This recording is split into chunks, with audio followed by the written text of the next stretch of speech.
Oi, amigos, sejam bem-vindos ou muito bem-vindos de volta ao canal. Cara, eu queria começar dizendo uma única coisa. Fratelli d'Italia! Eu ainda vou chegar no assunto da Fórmula 1, mas assim, a arrogância e a soberba, elas estão aqui. Elas estão aqui. Mas antes de qualquer coisa, vamos pro nosso vlogzinho narrado? Cara, eu gostei muito desse formato. E a primeira coisa que eu quero dizer é: nunca, jamais, em hipótese alguma, confie nos seus amigos para levar protetor solar pro rolê. Assim, pela minha cara, talvez não dê para notar tanto, mas talvez por um braço vermelho e com a marca da camiseta e essas lindas tiras aqui e aqui, dá pra ver que eu cometi a besteira de confiar, né? Mas assim, brincadeiras à parte, a programação desse final de semana foi muito gostosinha. Sexta-noite eu tomei um vinho, eu ganhei na canastra, então eu tava feliz da vida. No sábado eu fiz um estrogonofe que assim, ó, modéstia à parte, eu me garanto. E aí, no domingo, eu fui pra Balneário Camboriú passar o dia na Speedway. Tava tendo um evento de arrancadão de moto que admito que, apesar de eu não entender bulhufas, foi muito divertido.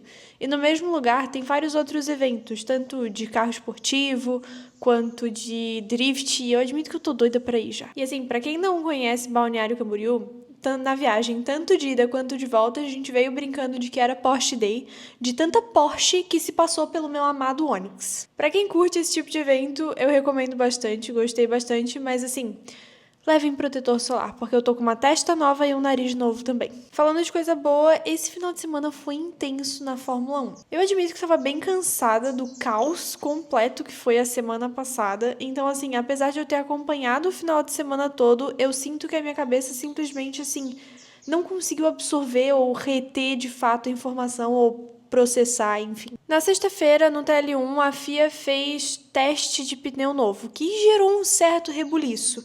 Tanto porque as equipes não conseguiam coletar dados fiéis do carro, porque o pneu era instável, quanto para os pilotos que simplesmente não entendiam a configuração desse novo pneu e não conseguiam fazer uma simulação nem de corrida, nem de volta rápida. Nisso, o álbum foi de muro, mas os novatos apareceram bem, tirando o Berman, que ele só entrou praticamente e o álbum bateu nele. Drugovich andou super bem, que é um brasileiro, que ele é o reserva da Aston Martin. Então, no fim, foi um TL1 bem interessante. Pro TL2, a gente, ao invés de ter praticamente 1 hora de treino, a gente teve 30 minutos a mais, porque como quando o álbum bateu, ele estava usando o pneu de teste, a FIA meio que desconsiderou ali, vamos dar uma colher de chá, porque entrou uma red flag de pelo menos aí uns 20, 25 minutos, e eles, vamos dar um tempo a mais para vocês correrem com o pneu normal e coletarem os dados do carro que vocês precisam. E assim, além disso, no TL2 e no TL3 eu não lembro de ter acontecido nada absurdamente relevante para comentar aqui com vocês, além da dominância da Ferrari. Fratelli d'Italia! Já na qualificatória a gente já teve uma disputa um pouquinho mais acirrada. Tsunoda bateu, Piastri e Pérez largaram lá do fundo do grid, e aquela clássica estratégia de todo mundo sair no final do Q3 para tentar uma última volta rápida. E no fim, a diferença do primeiro para o terceiro colocado na linha de largada foi de um pouco mais de meio segundo, que eu considero bastante coisa, e a pole ficou nas mãos do amor da minha vida, vulgo Carlos Sainz. Eu já posso chorar que esse final de semana agora vai ser a última corrida dele no Brasil pela Ferrari? Triste. Mas, em segundo lugar, tivemos Verstappen e terceiro, Norris. Na corrida, a gente teve uma dominância da Ferrari muito parecida com o final de semana de Austin, o que me deixou muito feliz. A gente começou assistindo a corrida do carro. No meio, a gente teve que ir para casa, então eu perdi as penalidades do Max ao vivo, mas eu assisti depois no replay e eu fiquei simplesmente em choque. Eu tenho que admitir que eu amo a agressividade do Max para dirigir e também em, ver ele correndo literalmente com o regulamento embaixo do braço, sabe? Isso pode, isso não pode, isso...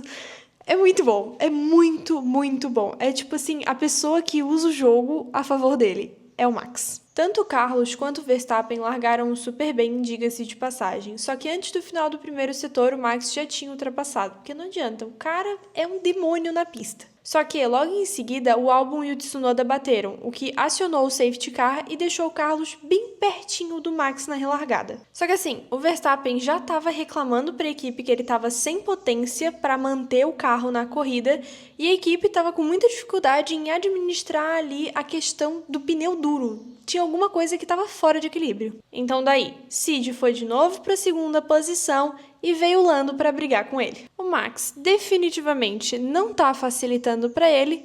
Eles ficaram ali numa briguinha, veio o Leclerc, passou por eles igual na última corrida e assim, ó, só faltou mandar um arrivederci.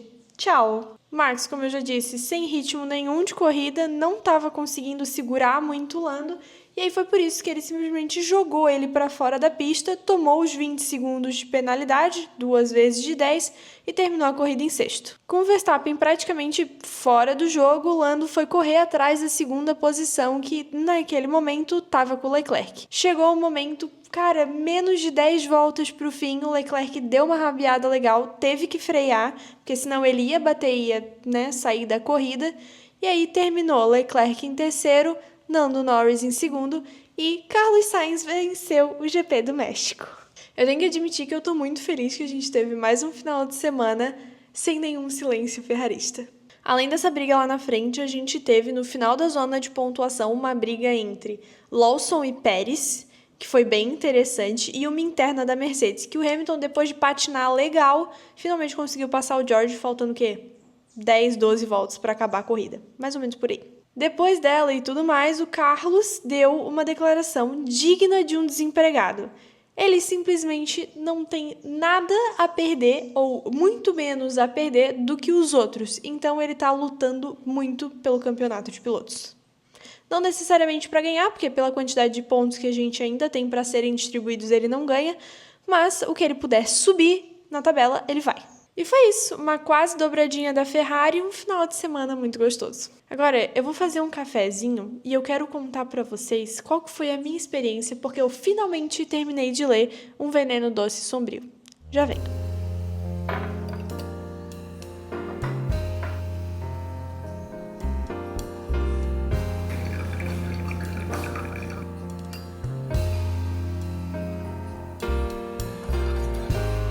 Eu quero começar avisando que esse é o segundo livro da duologia, ou seja, o final dessa série de livros aqui.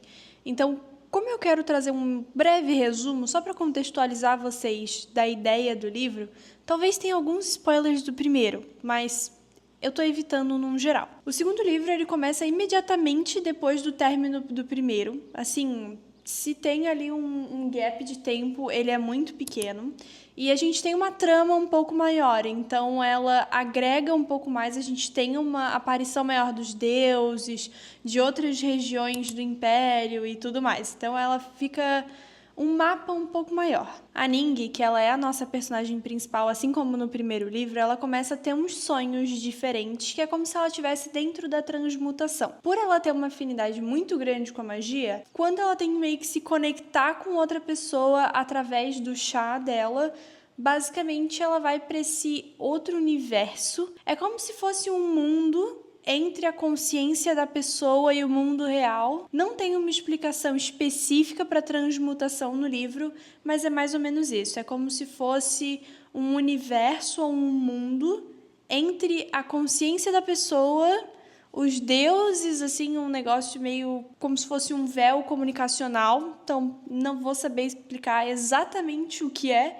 mas é mais ou menos isso. Nesses sonhos, a gente começa a ver a aparição de uma serpente, que é tipo um deus do mal, que ele se sente atraído pela magia dela. Como é um negócio forte, ele simplesmente quer pegar e, tipo assim, ele se alimenta da magia das pessoas. Então, por isso, e pela conexão que ela tem com a cura do veneno lá do primeiro livro, que ele foi o responsável, ele tá sempre atrás dela. Nisso, rolou um golpe de estado, o chanceler é simplesmente um chato de galochas e a gente tem o Kang, que é um príncipe / comandante general ali, que simplesmente fica o livro inteiro perdido dentro de um devaneio moral que ele criou dentro da própria cabeça.